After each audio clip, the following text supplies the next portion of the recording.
तो 24 मई रात को मुंबई के लिए रवाना होगी टीम इंडिया और उसके 15 खिलाड़ियों का ऐलान कर दिया गया। बड़ी खबर यह है कि आईपीएल की परफॉर्मेंस को तवज्जो नहीं दी गई,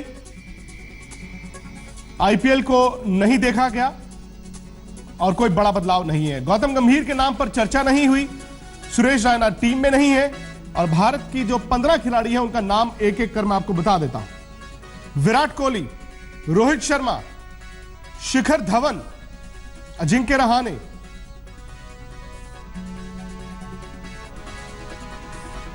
युवराज सिंह, केदार जाधव, मनीष पांडे, महेंद्र सिंह धोनी, रविंद्र जडेजा, अश्विन, शमी, उमेश, बुमराह, हार्दिक पांड्या और भुवनेश्वर कुमार। ये 15 खिलाड़ी हैं, कोई चौंकाने वाला नाम नहीं है। Safe team chief selector MS के प्रसाद ने कहा।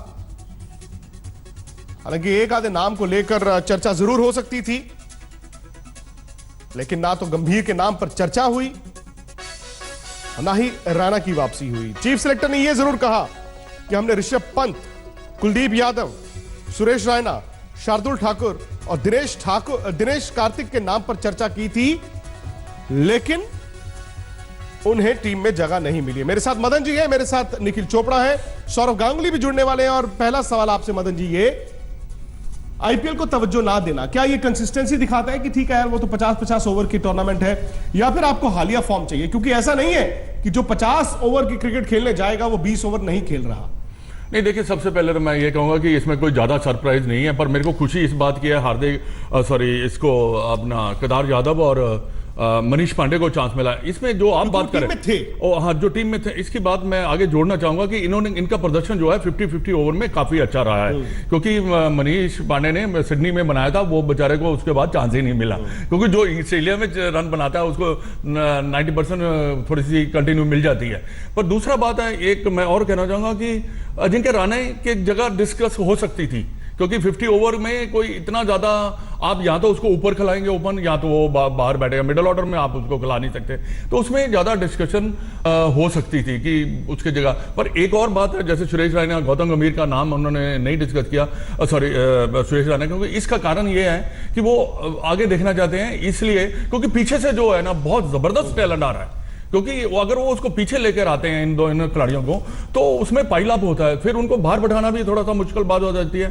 तो उन्होंने ये देखा है कि हमारे आईपीएल के जो बच्चे परफॉर्म कर रहे हैं प्लेयर्स, तो उनके ऊपर उनकी ज्यादा नजर रहा है, मेरे उसी हिसाब से ये टीम को भी सिलेक्ट किया गया है। निखिल, ठीक है टीम, हालांकि शायद यही आपने कल चुनी थी। बिल्कुल, यही 15 नाम थे। और रही बात अजिंक्य रहाणे की और मनीष पांडे की, तो दोनों ही पहले 11 में नहीं खेलेंगे। आपका Ajinkya Rahane as a backup opener रहेंगे, Manish Pandey as a backup middle order batsman रहेंगे, तो एक वो टीम का कॉम्बिनेशन अच्छा बनता है। हार्दिक पांड्या के आने से टीम का कॉम्बिनेशन अच्छा बन जाता है, खासतौर से अब इंग्लैंड में खेल रहे हैं जी।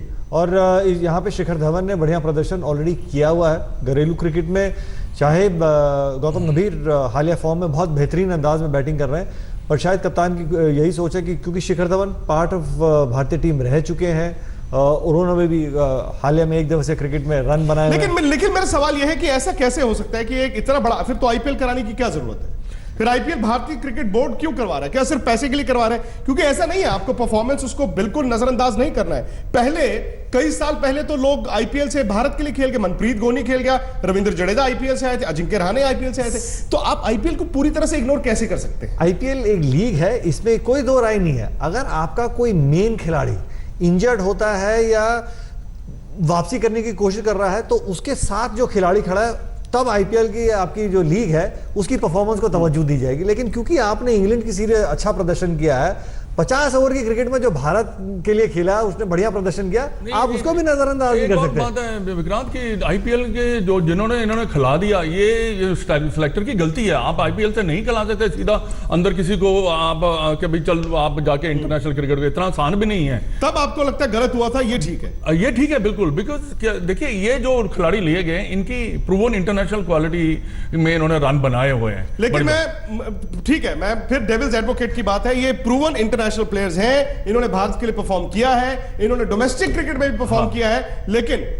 पिछले 1.5 महीने में इनके रन नहीं है। ये विराट कोहली के रन नहीं है, विराट की तो खैर जगह को कोई चुनौती नहीं थी। रोहित शर्मा चोट से आए, रोहित शर्मा के 250 है आईपीएल में, रन नहीं है। शिखर धवन बड़े पैची रहे हैं वो भी, इसमें कोई दो राय नहीं है। उसके अलावा रहाणे ने वनडे में रन नहीं बनाए, रहाणे ने आईपीएल में रन नहीं बनाए। जो आप तो ऐसा तो नहीं है कि आप वॉकिंग वुंडेड जिसे कहते हैं ना, आप चले गए, आप जा रहे हैं इंग्लैंड में कि सब ठीक हो जाएगा, और अगर ठीक नहीं हुआ तो आपकी चिंता जाहिर है, मैं इसमें कोई दो राय नहीं रखता। बट ये इनको आइडिया तो है रन बनाने, फॉर्म कभी भी वापस आ सकती है, ऐसी कोई बात नहीं, क्योंकि जो 50 ओवर का गेम है बिल्कुल टोटली डिफरेंट हो जाता है। इसमें काफी आपके पास टाइम है, मौका है, आप अपनी गेम को चला सकते हैं। एक आधा दो आउट भी हो, इसमें तो अगर 2020 में दो भी आउट हो, तीन हुए तो गेम मोरलेस ठप ही हो जाती है। पर उसमें तो आप गेम चला सकते हैं। वो जो गेम आगे बढ़ाने वाले भी ऐसे खिलाड़ी उन्होंने सेलेक्ट किया है जो कि टीम को निकाल सकते हैं, जो मैच को निकाल सकते हैं, जिता सकते हैं। ये बात है। बाकी चिंता आपकी, बिकॉज मेरे को भी लगता है कि ये 3-4 खिलाड़ी जो है इतनी अच्छी निक में 3-4 नहीं, मैं अगर इन 15 की बात करूं और पिछले 1.5 महीने की क्रिकेट देखूं, पिछले 1.5 महीने में तो फिर ये टीम ही नहीं सेलेक्ट होती। हार्दिक पांड्या की परफॉर्मेंस है, भुवनेश्वर कुमार की परफॉर्मेंस है, बाकी तो मुझे समझ ही नहीं आ रहा। युवराज ठीक है, अभी 2 पारियां खेली हैं।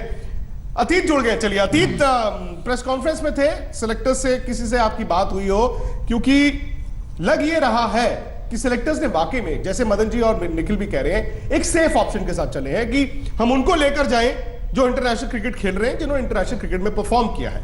लेकिन हालिया फॉर्म चिंता का सबब तो नहीं है। बिल्कुल विक्रांत, बिल्कुल सही कह रहे हैं आप। ये सेफ ऑप्शन उन्होंने ढूंढा जरूर है, उनसे ये कहा भी गया था प्रेस कॉन्फ्रेंस में, तो उन्होंने कहा नहीं, हमारे पास ये जो विकल्प थे, आईपीएल के जो परफॉर्मेंस थे, हमने उनको डिस्कस जरूर किया, जो यंगस्टर्स थे ऋषभ पंत जैसे, लेकिन उनका टीम कॉम्बिनेशन ऐसी है कि अभी उनकी जगह नहीं बनती। जब अश्विन पर सवाल उठाया गया कि ना फॉर्म और उनकी फिटनेस का कुछ पता है, तो उन्होंने कहा कि उनकी इंजरी ऐसी नहीं थी कि उनको इतनी बड़ी रिहैबिलिटेशन की जरूरत थी, और वो लगातार परफॉर्मेंस करते आ रहे हैं। टेस्ट सीरीज में इतना अच्छा उन्होंने प्रदर्शन किया, तो अगर वो आईपीएल में बैठे भी बाहर तो इतनी बड़ी कंसर्न नहीं थे। हम आईपीएल फ्रेंचाइजी के बड़े शुक्रगुजार हैं। तो सेफ ऑप्शन उन्होंने चुना है। और जिस तरह से मेरी बाद में एक सिलेक्टर से बात भी हुई, तो मैंने उनसे पूछा भी, क्या गौतम गंभीर का नाम डिस्कस हुआ, क्या हरभजन सिंह का नाम डिस्कस हुआ? तो उन्होंने कहा ये नाम डिस्कस जरूर हुए थे। गौतम को हमने टेस्ट टीम में वापसी भी कराई थी, लेकिन शायद वनडे टीम में उनकी जगह नहीं बनती, और हरभजन खासकर क्योंकि अश्विन मौजूद है तो हरभजन का कोई चांस नहीं बनता। तो ये सब चीजें हुई है विक्रांत सिलेक्शन मीटिंग में, लेकिन जिस तरह से कहा सेफ ऑप्शन। हाँ, सही बात है। और वैसे भी अगर देखा जाए, शायद 2013 चैंपियंस ट्रॉफी में जो कंडीशंस भारत को उस वक्त मिल गई थी, चूंकि एशेज खेलना था इंग्लैंड ने ऑस्ट्रेलिया के खिलाफ, उनके पास स्वॉन और मॉन्टी पानेसर जैसे स्पिनर्स थे, टर्निंग ट्रैक्स थे, उस पर भारत चैंपियंस ट्रॉफी जीत गया। लेकिन लगता नहीं है कि भारत की जो तवज्जो है ज्यादा स्पिनर पर रहेगी। लेकिन यह सवाल जरूर है निखिल और मदन जी से भी कि अश्विन को तो पहले यह बताया गया था कि चोट है, उनको सर्जरी चाहिए। आज चीफ सेलेक्टर कहते हैं कि चोट जो इतनी गंभीर नहीं थी, उनको आराम दिया गया। समझ नहीं आती कि आराम दिया गया, फिर उसके बाद वो क्रिकेट खेल रहे हैं या सीधा इंग्लैंड में जाकर खेलेंगे, या फिर भारत एक स्पिनर, 3 तेज गेंदबाज और एक हार्दिक पांड्या के साथ उतरेगा। फिर बता दूं कि सेफ ऑप्शन के साथ सेलेक्टर्स उतरे हैं। चौंकाने वाला नाम नहीं है। यह भी साफ है कि आईपीएल की परफॉर्मेंस को तवज्जो नहीं दी गई, उन नामों को तवज्जो दी गई है जो भारत के लिए खेलते रहे हैं। गंभीर टीम में नहीं है, सुरेश रैना की वापसी नहीं हुई, ऋषभ पंत, कुलदीप यादव, शार्दुल ठाकुर, दिनेश कार्तिक, इनके नामों पर चर्चा की गई थी। अश्विन के बारे में अब यह कहा जा रहा है कि उनको आराम दिया गया था और वो टीम में वापस आ गए। दादा है मेरे साथ, सौरभ गांगुली मेरे साथ है। दादा, टीम आपने देख ली, सुन लिया, यही थी सेफ ऑप्शन? हालांकि आपने कल गंभीर को टीम में चुना था। हाँ, ये शायद बेस्ट ऑप्शन है भारत के सामने, और मैं समझता हूँ मनीष पांडे का सिलेक्शन सही हुआ है, क्योंकि यंग है, भारत के लिए अच्छा किया है, तो ये बेस्ट पॉसिबल टीम है भारत के लिए। दादा, ये आईपीएल में कल भी हम बात कर रहे थे ना कि फिक्र है आपको कि रन नहीं बना रहे हैं लोग, पुअर पैच के साथ जाएंगे? सिलेक्टर्स कहते हैं हमने आईपीएल की परफॉर्मेंस को तवज्जो नहीं दी।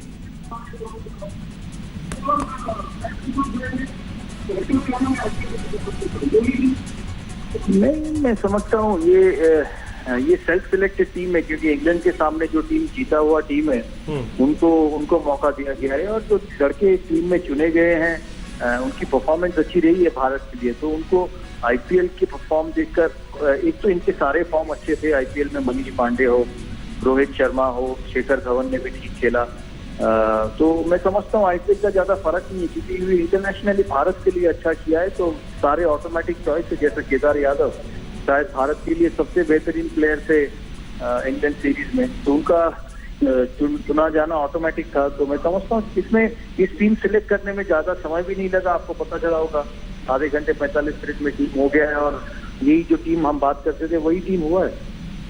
सही बात है दादा। फिलहाल इस बुलेटिन में वक्त इतना ही। मदन जी, निखिल और दादा का शुक्रिया। शाम 7:30 बजे तीनों एक्सपर्ट्स हमारे साथ होंगे, कई सवाल इनसे पूछे जाएंगे, देखते हैं कि क्या इनके जवाब बदलते हैं या फिर शाम तक इनके जवाब भी यही रहते हैं। फिलहाल इजाजत दीजिए, आज तक पर खबरें लगातार चलती रही।